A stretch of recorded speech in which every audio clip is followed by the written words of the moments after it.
Muitas vezes o Governo não toma essa atitude, não se chega à frente com novas medidas e novas iniciativas como esta. Pergunto, devem estar os jovens e devem estar os empresários completamente dependentes do Governo, que o Governo toma atitude, porque não tomam os empresários a atitude em primeiro lugar, porque não tomam os jovens essa atitude também? Vamos lá ver. Os jovens ou os empresários ao tomarem a atitude, eles estão sempre condicionados pelo Governo, não é? Portanto, qualquer ação ação que tem que ser assim? Tanto se tomar, critica o Estado de ser um Estado muito gordo, muito obeso, de tudo querer abarcar, mas depois quando se toma... Se quiser criar um projeto novo, não é?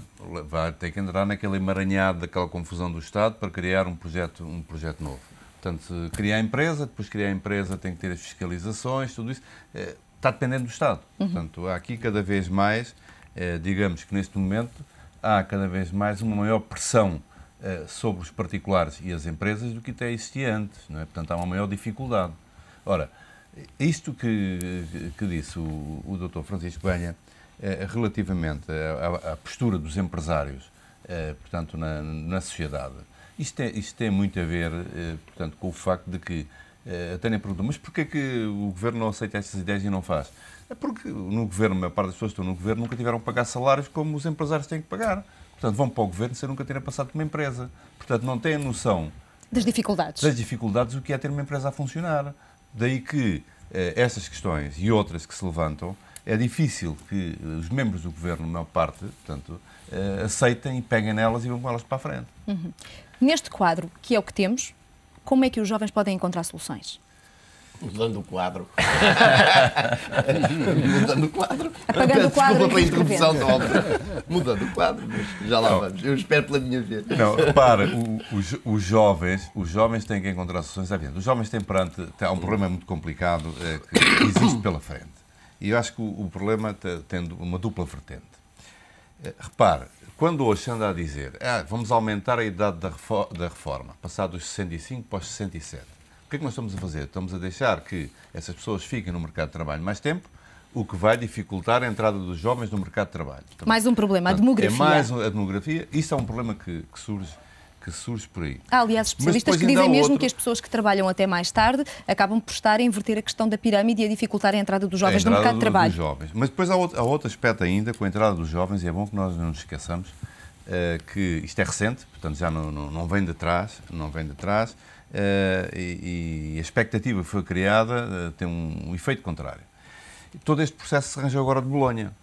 Portanto, este processo de Bolonha que se arranjou, portanto, para tentar melhorar as estatísticas da União Europeia, dizer que temos mais licenciados e temos maior formação... Se arranjou, porquê que diz isso? Porque eu acho que não era necessário, pelo menos na forma como foi feita. Portanto, houve à pressa, arranjou-se à pressa, licenciaturas de 3 anos e estamos a pôr no mercado de trabalho licenciados com 3 anos, quanto antes iam com 5. E, portanto, com outra maturidade. Portanto, quer isto dizer que... É uma questão de anos ou de conhecimentos adquiridos? Mas tudo isso, portanto, é evidente que um licenciado com 3 anos não pode saber o mesmo e ter as mesmas capacidades que tem um com 5.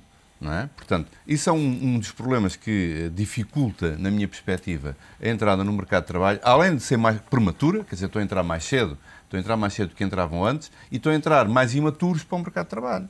Ora, isso é uma das razões que dificulta e cria esta ideia de que há mais desempregados jovens também, porque, entretanto... Mas cria a ideia porquê? Não existem, efetivamente, mais desempregados jovens do que existia antes? Mas, repara... Existem, portanto, repare, neste momento a questão que eu ponho nessa matéria é a seguinte, é que se as pessoas se os jovens estivessem a estudar os 5 anos da licenciatura, neste momento... Estavam mais empregados. Neste momento, portanto, o problema do desemprego não se estava a pôr tanto nessa matéria, porque eles estavam a estudar. Portanto, neste momento, eu li alguns, já não sei de onde... Então, nesse caso, agora está a pôr o ónus também nos próprios jovens e no ensino. Não, o ensino, obviamente, também cria essa situação. Porque, repara, a ideia que foi criada, vão fazer a licenciatura de 3 anos, para melhorar a estatística. E depois dizem assim, mas depois vão fazer o mestrado. Não vão, que as pessoas acabam os 3 anos.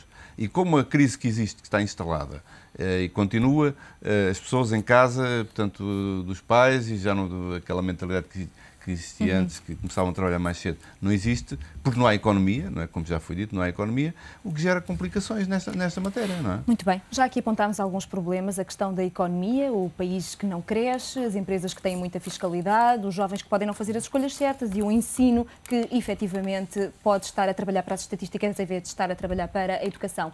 Neste misto, não deixa de ser irónico que a nossa geração mais qualificada não tenha a capacidade para mostrar aquilo que vale.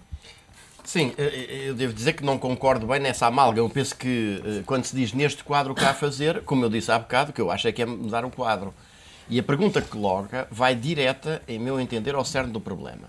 Portugal é um país que apostou num modelo económico que fez, digamos, fez o sucesso de alguns setores tradicionais da economia portuguesa nos anos 60 e início dos anos 70, mas que era um modelo completamente destinado ao fracasso, sobretudo na época da globalização e da mundialização dos mercados, que era um modelo taylorista, digamos assim, ou neo-taylorista, assente no trabalho intensivo, pouco qualificado e baratinho. E enquanto, digamos, os nossos produtos na Europa se tornavam competitivos, porque tendo qualidade intrínseca, como, por exemplo, o calçado, tinham preços finais à custa de salários muito baixos, inferiores aos outros produtos e eram competitivos, é evidente que com a globalização dos mercados e com a entrada nesses mercados dos paraísos, aliás, promovidos aos destinos privilegiados do investimento pelas agências de rating que hoje alguns tanto criticam, e onde, pura e simplesmente, os direitos sociais são pura e simplesmente assassinados, é evidente que este modelo estava esgotado. E nós devíamos ter feito uma aposta que não fizemos, e essa responsabilidade não é dos jovens, e essa responsabilidade não é dos sindicatos, e essa responsabilidade não é dos cidadãos, essa responsabilidade é dos grandes dirigentes políticos. Fizeram uma aposta, em vez de, designadamente, a propósito da integração europeia, nós temos aproveitado os milhões, porque vieram milhões, para nós fazermos a aposta nos grandes fatores de competitividade, isto é, na mudança de na mudança desse modelo económico, na aposta no investimento tecnológico, no trabalho qualificado, na capacidade de inovação, na excelência da gestão. Nós fizemos antes, por um lado, uma aposta na distribuição da nossa capacidade produtiva. Os dinheiros que vieram da União Europeia foram uma espécie de 30 dinheiros para abater a nossa capacidade produtiva, da agricultura à pesca e a setores importantes da indústria. E isto porque, e agora é o segundo aspecto, quando se fala aqui do Governo, o Governo não manda nada. O Governo faz aquilo que Bruxelas lhe manda fazer. E há aqui também um balanço a fazer daquilo que é a União Europeia, cuja integração... Sim, exatamente, como é óbvio, não é? Quem manda na União Europeia é Merkel. Como eu tenho dito, de uma forma um bocado dura, mas que acho que é exemplificativa, a senhora Angela Merkel está a conseguir fazer, através da União Europeia, aquilo que as visões Panzer de Hitler não conseguiram fazer. Vamos lá ver. A entrada de Portugal na União Europeia, que nos foi vendida nos anos 80 como o acesso automático ao progresso, à riqueza, ao avanço, foi feito através da venda do nosso país e da alienação completa da nossa capacidade de decisão própria. E, portanto, mas Portugal hoje, Sócrates não tem a menor liberdade de decisão relativamente à matéria fiscal, à matéria orçamental, à negócios estrangeiros, seja o que for. E, portanto, enquanto esse quadro também não for alterado, em termos de redefinição e renegociação de qual é a posição de um país que preza a sua independência, mas que é um país pequeno, no quadro de uma estrutura jurídico-política que se proclama de cooperação, mas não passa de uma estrutura de dominação dos grandes interesses sobre os países mais pequenos, também não é possível sairmos da cepa torta. E, portanto, a cepa torta é o desemprego. Não, a cepa torta é um país que não produz nada. É um país que pode apertar nos impostos. E isto, como já foi dito, aliás, tem um limite. As pessoas e as empresas, as pequenas e médias empresas, porque os bancos continuam a pagar aquelas taxas ridículas de imposto sobre os seus lucros fabulosos. Mas eu estou a falar de o cidadão médio e a empresa média, de facto, está no limite da capacidade. Portanto, o corte das despesas públicas que se prendem com as necessidades mais básicas da população e, por outro lado, o aperto dos impostos, até se pode, transitoriamente, com mais umas contabilidades criativas pelo meio, até se pode conseguir, num determinado mês, baixar ligeiramente o déficit. Agora, o problema de raiz, que é nós temos que importar praticamente tudo, mantém-se e, portanto, nós vamos continuar a ser um país E esse é um problema que, naturalmente, se reflete no trabalho. Mas gostava de lhe lembrar aqui que, embora Sócrates possa não mandar, pelo menos levou uma mão cheia de medidas para apoiar o desemprego no último debate quinzenal. Eu gostava de lembrar aqui algumas das medidas: aumentar os estágios profissionais para 50 mil, proibição de estágios... 50 mil. Recorda-se que nas eleições prometeu 150 mil postos de trabalho. trabalho.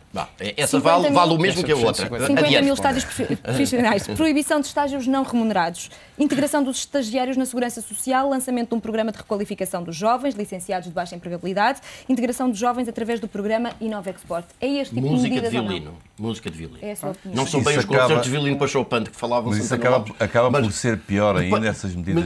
Podem ser até contraproducentes, porque repara uma coisa, o problema, o porquê é que há tantos recibos verdes?